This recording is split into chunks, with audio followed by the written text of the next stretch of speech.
मंजू नाम की एक लड़की को साफ सुथरी बातें करने की आदत होती है। जो उसको अच्छा लगता है उसको अच्छा बोलती है। जब उसको कोई खराब लगता था तो उसको खराब बोल दिया करती थी। जब स्कूल में पढ़ा करती थी वहां पर उसको एक लड़का अच्छा लगता था। उस लड़के के पास जाती है, उससे बातचीत करती है और अपने प्यार का इजहार कर देती है। लड़का भी उसके प्यार को स्वीकार कर लेता है। वक्त का पहिया आगे बढ़ जाता है और वो इतने नज़दीक आते हैं जैसे कि पति और पत्नी रहते हैं। जब उनका मौका होता था आपस में बातचीत करते थे, मुलाकातें करते थे और उन दोनों के बीच में अवैध संबंध भी स्थापित हो जाते हैं। वक्त का पहिया आगे बढ़ जाता है। उस लड़की के परिवार वालों ने एक लड़का ढूंढा, यानी कि शादी की बात तय हो जाती है। लड़की अपने प्रेमी के पास जाती है और प्रेमी से जाकर कहती है कि परिवार ने एक लड़का ढूंढ लिया है, वो मेरी शादी कर रहे हैं। इसलिए अगर अब से तुम इस रिश्ते को ख़त्म मानना चाहते हो तो ख़त्म, और इस रिश्ते को आगे बढ़ाना चाहते हो तो ये रिश्ता आगे भी चलता रहेगा। लड़का जब ये बात सुनता है तो उससे बड़ा आश्चर्य होता है। लड़का पूछता है कि आखिरकार आगे कैसे चलेगा। उसने कहा कि शादी के बाद भी हम दोनों ऐसे ही मुलाकात करेंगे जैसे हम शादी से पहले मुलाकात कर रहे हैं। लड़के को ये ऑफर बहुत ज़्यादा पसंद आ जाता है। इसके बाद लड़की अपनी दुनिया में चली जाती है, इनकी शादी हो जाती है। लड़के की भी अपनी शादी हो जाती है और दोनों ही अपनी अपनी दुनिया में खुश थे। लेकिन जब भी उन्हें मौका मिला करता था तब एक दूसरे से बातचीत करते थे, मुलाकात करते थे और जो उन्हें एक दूसरे के साथ करना होता था वो भी कर लिया करते थे।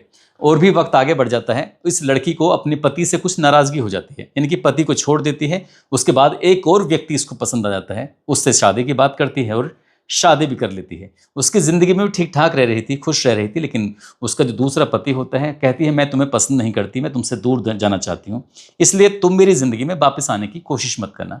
इसने अपना दूसरा पति भी छोड़ दिया और दूसरा पति छोड़ने के बाद उसने फिर एक और उसका दोस्त बन जाता है और उसके दोस्त के साथ भी वैसे ही रिश्ते में आ जाती है जैसे पति के साथ रिश्ते में थी। लेकिन वो जो लड़की होती है उसको साफ सुथरी बातें करने की आदत थी और यही साफ सुथरी बातें करना उसके कत्ल का कारण बन जाएगा। उसने कभी सोचा नहीं था यहाँ ना केवल एक कत्ल होता है बल्कि दो कत्ल हो जाते हैं। और जब इन दो कत्ल के बारे में लोगों को पता चलता है तो बिल्कुल भी यकीन नहीं हो रहा था। क्या है आज के इस पीछे की पूरी कहानी और कैसे कत्ल होते हैं और कत्ल करने वाले कौन थे, आज के इस घटनाक्रम के माध्यम से जानने और समझने की कोशिश करते हैं।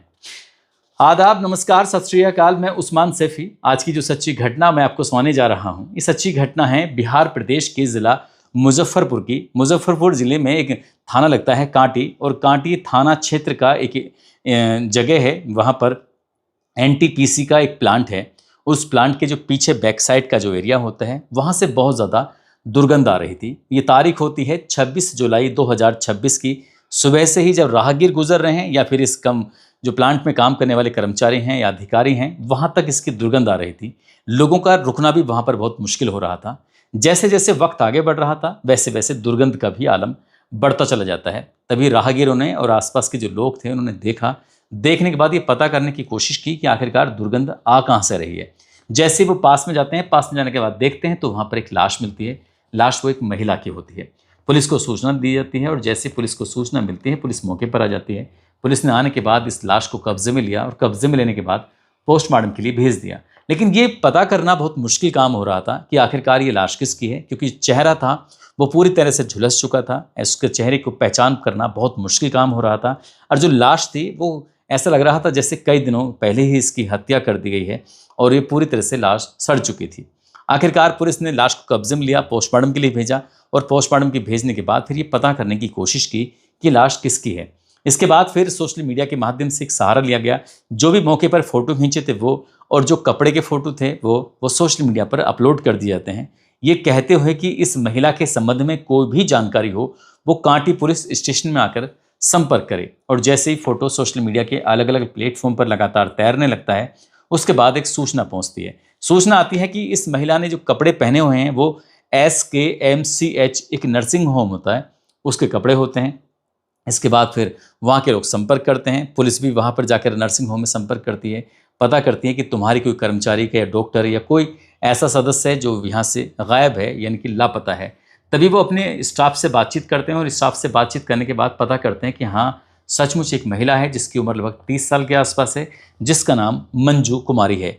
मंजू कुमारी कई दिनों से लापता है, यानी कि वो यहाँ पर जो नहीं आ रही है वो 23 जुलाई 2026 से हॉस्पिटल में नहीं आ रही है, जिसकी वजह से घर वालों से संपर्क भी करने की कोशिश की। अब उसका जो एड्रेस होता है, पुलिस को एड्रेस मिल जाता है, पुलिस उस एड्रेस पर पहुंच जाती है। ये लड़की रहने वाली होती है थाना जो होता है कांटी क्षेत्र का नरसंडा एक इलाका होता है, वहाँ की निवासी होती है। पुलिस उसके घर जाती है, घर में उसके पिता मिलते हैं। पिता का नाम विनोद साहा होता है। विनोद साहा से जैसी बातचीत की जा रही थी कि तुम्हारी लड़की कैसे गायब हुई, क्या बात है, उसके बारे में क्या जानकारी है, वो कहते हैं कि हाँ, हमारी जो बेटी है वो गायब हो चुकी है। न केवल बेटी गायब हुई है बल्कि बेटी का एक बेटा है 6 साल जिसकी उम्र है, जिसका नाम आर्यन है। आर्यन भी गायब हो चुका है। उसको भी हमने ढूंढने की, तलाश करने की तमाम कोशिशें की। वो खुद भी थाने बार बार जा रहे थे। अब पुलिस ने कहा कि तुम्हें किसी पर कुछ शक है, कुछ जिसके माध्यम से इस कहानी को, इस जांच को आगे बढ़ाया जा सके, तो उसके बारे में कुछ भी अगर तुम्हें लगता है तो हमें बता सकते हो। उन्होंने अपने दामाद का नाम लिखवाया। दामाद का नाम रवि कुमार होता है। साथ ही एक व्यक्ति होता है जिसका नाम हरि पासवान होता है, उस पर भी शक जाहिर किया।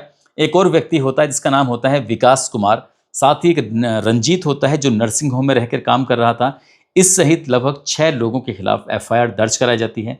एफआईआर दर्ज कराने के बाद पुलिस ने अब उस लड़के को भी, इस बालक को भी तलाश करना शुरू कर दिया। जहां पर लाश मिलती है, लाश के पास में ही बच्चे की चप्पल भी मिली हुई थी। अब पुलिस ने उस आसपास के इलाके को ढूंढना शुरू कर दिया। 26 तारीख को पहली लाश मिलती है और 31 जुलाई 2026 को वहीं पास में ही 50 मीटर के फासले से एक और लाश मिल जाती है, जो कि आर्यन की होती है, जिसकी उम्र लगभग 6 साल के आसपास होती है। बस पुलिस के लिए एक सवाल था कि ये हत्या किसने की है। जो नाम अभी पुलिस के पास आए हैं, क्या इसी में से ही कातिल है या फिर कत्ल किसी और ने किया है, इसके पीछे की क्या वजह है।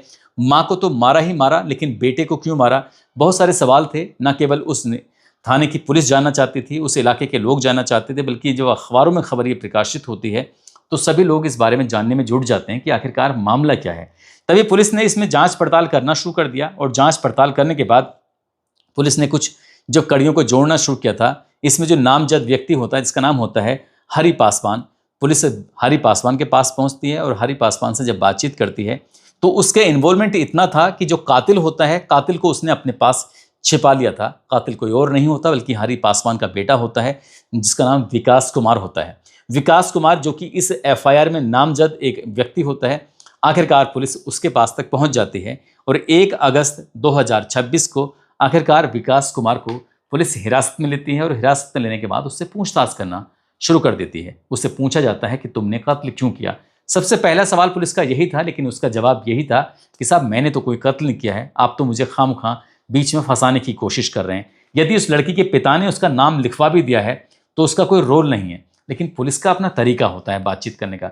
पुलिस ने जब यहाँ सख्ती से बातचीत करने की कोशिश की है, उससे पूछताछ करने की कोशिश की है, तो वो पुलिस के सवालों के सामने ज़्यादा देर टिक नहीं पाता और जो सच होता है उस सच को वो थोड़ी देर में उगलना शुरू कर देता है।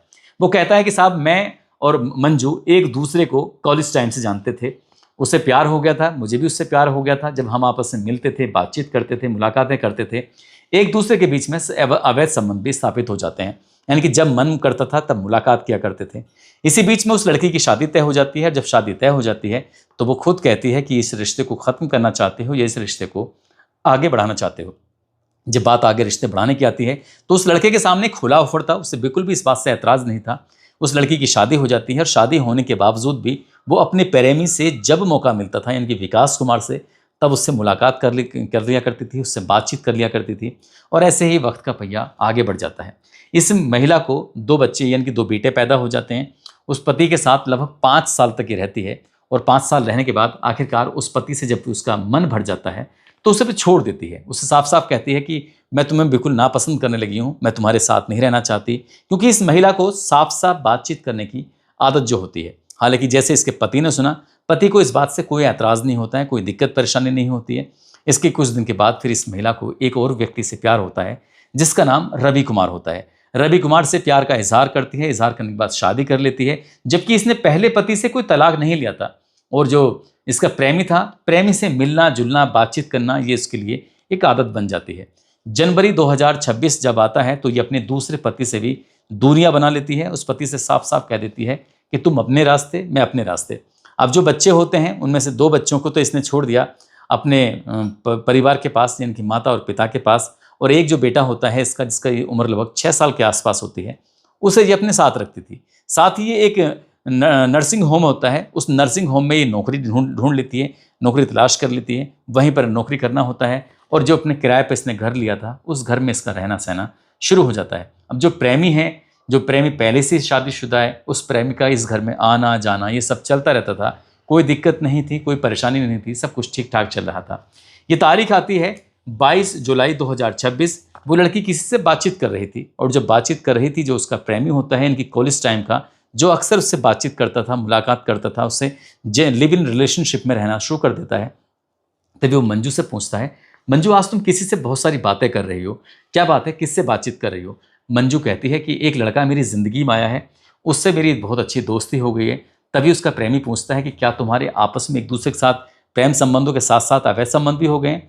तो ऐसा दावा किया जा रहा है कि उस महिला ने स्वीकार कर लिया कि हाँ, उससे भी मेरी नज़दीकियाँ वैसे ही बढ़ गई हैं जैसे तुमसे हैं। यानी कि उसने पहले कॉलेज टाइम में प्यार किया, फिर शादी की, शादी के बाद पहले पति को छोड़ा उसने, फिर दूसरी शादी की, दूसरे पति को छोड़ा, उसके बाद फिर उसने ये एक और प्रेमी अपना बना लिया। और ये बात उसके पहले प्रेमी, जो कॉलेज का प्रेमी होता है, उसको ये बात बर्दाश्त नहीं होती। उसने इस बात पर विरोध भी किया, लेकिन वो इस बात को जाहिर नहीं करना चाहता था, इसलिए उसने प्लान बनाया। और जो प्लान बनाया तो उसने कहा कि 23 जुलाई को तुम मुझसे मुलाकात करना, जो एनटीपीसी का प्लांट है उस प्लांट के पीछे वाले एरिया में आ जाना, वहाँ तुमसे बहुत ज़रूरी बातचीत करनी है। ये महिला अपने आप में मस्त थी, इससे कोई दिक्कत नहीं, कोई परेशानी नहीं। ये सीधा जहाँ बताया गया था उसी रास्ते पर पहुँच जाती है। वहाँ जाने के बाद जब वो एरिया होता है, वहाँ इसने जब बातचीत करना शुरू किया, तभी जो इसका प्रेमी होता है, प्रेमी इस बात पर नाराज़ था कि एक बात बताओ, तुम लगातार एक के बाद एक व्यक्ति से के संपर्क में हो, ऐसा कैसे हो सकता है? अब इस बात को लेकर इनमें आपस में कहासुनी शुरू हो जाती है। उसने कहा कि मैं वैसे भी साफ साफ सुथरी बातें करती हूँ, मुझे इधर उधर की बातें करने की बिल्कुल भी आदत नहीं है। अगर तुम मुझे बिल्कुल पसंद करते हो तो करते हो, नहीं करते तो नहीं करते, तुम अपने रास्ते जा सकते हो, लेकिन इस तरह की बातें नहीं कर सकते। जब मंजू ने अपनी इस प्रेमी से विरोध करना शुरू किया, उसकी बातों का विरोध करना शुरू किया, तो इसके प्रेमी यानी कि विकास को बहुत ज़्यादा गुस्सा आता है। इतना गुस्सा आता है कि वो आपा खो बैठता है, और आपा खो बैठता है तो उसने इस महिला को साथ मारपीट करना शुरू कर देता है। न केवल मारपीट करता है बल्कि उसकी हत्या कर देता है। जबकि मौके पर चश्मदीद उसका एक 6 साल का बालक होता है, आर्यन, वो भी मौके पर होता है और वो सब दृश्य को अपनी आंखों से देख रहा था।